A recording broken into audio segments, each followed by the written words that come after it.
Hey guys, welcome back to Beanstalk. I know this video is up a bit late. I want to shoot for Thursday nights, typically with my video uploads.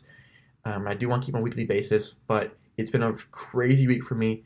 You might notice that I'm in a bit of a different location, pretty swanky. I'm in a hotel room this week because my place is being fumigated, and so I'm not going to be staying in a building that's being fumigated because I have weak lungs and I don't want to take the risk on that. I'm not a smoker, so. Uh, but while I was at the hotel, I went across the street to this taqueria, very nice taqueria, very nice, and I got a burrito, and the guy was asking what toppings I wanted, and he said, "Do you want beans?" And of course, I said, "Yes, I want beans." And then he said, "Which ones?" And they were about he pointed his little spoon at the uh, end of the line, and I realized there were about four types of beans he was offering, and so that kind of made me think like, oh man, a lot of people don't know what beans to choose to start with. So this week I want to talk about the four basic beginner beans, and then next week we can start getting into the actual trading. And I know a lot of you are probably dying to trade beans now, but I think it's best to take it slow, learn about the different kinds of beans, kind of learn how to feel the market, kind of get a vibe for what the market is like, and then delve into trading. So the four beans I'm going to be discussing today are black beans, pinto beans, soybeans, and refried beans in that order. So I'll start with black beans. Black beans are a great introductory bean. This is one of the first beans I started trading. My first bean is actually refried, which I'll get into a bit later. But when I first started trading beans, one of the first ones I did was black beans, and I would suggest everyone that wants to do beans should at least start with black because black beans are very, very stable. They're dependable. You get a good return, and they're not dangerous. Black beans are used in a lot of stuff, a lot of different meals. You'll have to get them in Mexican foods or Spanish foods, and black beans are really, they're very dependable beans. And so I would recommend beginners start off with a black bean. It's not as exciting. I get it as a refried or a garbanzo, but you do want to start with that black bean, really get a strong base before you move forward. Uh, Second bean I want to talk about, number two, that is the pinto bean. Now, the pinto bean has had a bit of a PR nightmare in the past couple decades. You see, there was a Ford Pinto, was a car that was released by Ford, and had an issue where it would light on fire. It was a dangerous car, and so it's been kind of trash talked in the automotive community, and that has led to pinto beans actually suffering from that too. The reason I say pinto beans should go second is because they're a bit more volatile than black beans due to their reputation.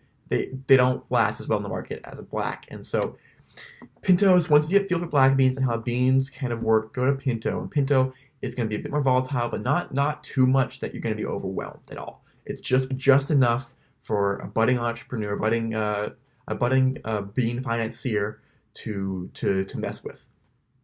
The third bean I want to talk about, number three, that is the soybean. And so soy is actually the only bean that's traded on like the Dow commodities.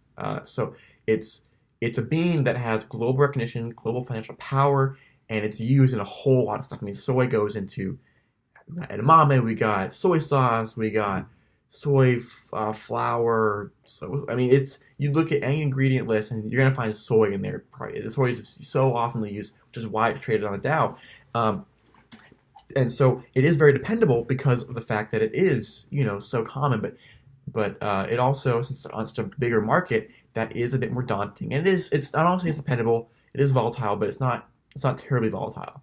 And so with soy, you kind of want to get a feel for black and then pinto and then go to soy, go to a bigger market, kind of get a feel for how the Dow works, because the Dow is going to be working a bit different than it's not a Dow, sorry, it's on the New York Stock Exchange. It's on the New York Exchange, I believe it is, not Dow, for how the stock exchange works, because that's a bit different. And then our fourth bean is refried beans. Now, this is kind of a misnomer because refried beans isn't actually a bean. It's an amalgamation of beans that we repackage and actually refry, which is where the name comes from, because you fry it again.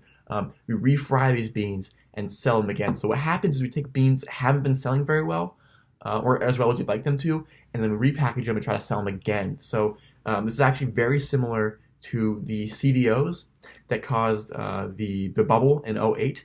That's because they took subprime loans and kind of packaged together in the CDO and then pushes in the market. And so refried bean is kind of like a CDO, but it's not as dangerous. You see, so it is volatile. But I mean, you could have beans that are selling just mediumly selling beans. They want to sell for more, refried. So this can lead to refried beans. You get them for low prices and then they shoot up really high, or vice versa. There is a good amount of volatileness with the refried beans. And so that's why I urge people to not start with refried. Personally, I started with refried because I've been a fan of refried beans most of my life. I love the way they taste, look, smell, feel, sound. I love everything about refried beans, and so it is. It's a sweet temptress, but be wary of that because I have had trades where I've gotten 200 to 400% returns on my investment, which was phenomenal. But I've also had trades where I've lost that much, or I've even lost 500% of my investment. And so it's been a hugely dangerous market. It's not as dangerous as some other beans, but due to the nature of its creation in the background, it is a bit more risky than most beans. And so, again, you want to start with the black beans, get comfortable with beans, move to pinto, kind of get used to that volatile nature, head over to soy, and get used to that bigger marketplace and that global connection, and then you want to hit refried. And refried beans, that's when you're going to get, once you're comfortable with those, any bean in the marketplace you're going to be comfortable with. And so, this week I don't want you guys to be trading. I suggest that you take this week to research beans. Go to the store and buy a can of each of these beans. If you can, actually buy 2 cans. I suggest buying 2, so you get 1 can, you can open it, inspect the beans, enjoy the beans, eat the beans, get used to the beans, kind of get a feel for what you're dealing with, because you never want to be trying to sell or buy something that you don't know about and comfortable about. So if you go to get black beans and find, I don't like black beans, maybe consider not trading that as often because you want to be passionate about what you're doing. And the second can I recommend buying is so you can hold on to it. Now, typically you don't trade by buying a can and holding on, but this is kind of it's going to get your mind thinking about how much did I buy this can for? And you can kind of start thinking, okay, so what I would do actually is buy the can, write the price you bought it for on the lid, and let it sit there. And maybe in a week, every once in a while, check in on the beans in the store and see, oh my God, okay, so it has gone up a little bit, it has gone down a little bit. Kind of get used to the market and how it plays with your beans. And then next week I'll try to get into how I trade and how to start trading, because I'm making that money. With that being said, that's all I have in this video. So I'm still trying to find a good catchphrase. Last week I asked you guys to put some comments in the comment section, and there wasn't a whole lot of buzz. But so I'm gonna ask again. Just toss some catchphrase ideas down in the comment section. I had one and I just actually forgot it. It had the word bean in it. It was like how you bean or something. And yeah, toss some catchphrases down there. Also, I mentioned this in the description of my last video, but not in the video itself. If you want to sign up for the bean giveaway, then you can subscribe to the channel. I think I said by March 25th. And that's really going to help me get a gauge for who wants to be part of this bean giveaway.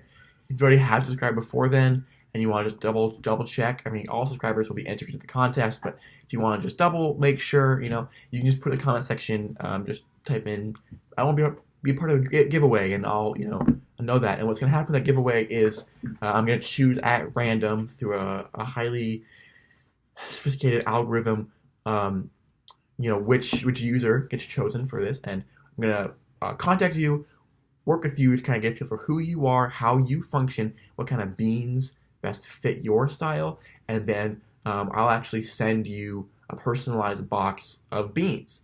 It's really fun. I want to get to know you guys. You can kind of get to know me, and we'll do a bit of a give and give and take, and it should be a good time. So, that's about all I have. Remember to like, comment, and subscribe to my channel if you want more content like this. I think that we're going to see a real explosion in the bean finance industry in the coming months, especially with the current political state and the current North Korea tensions. And that is something I can get into next week, because North Korea, we'll see what happens with that progression, but that is actually going to be playing a lot into our bean economy. So that's all I have for this week, guys.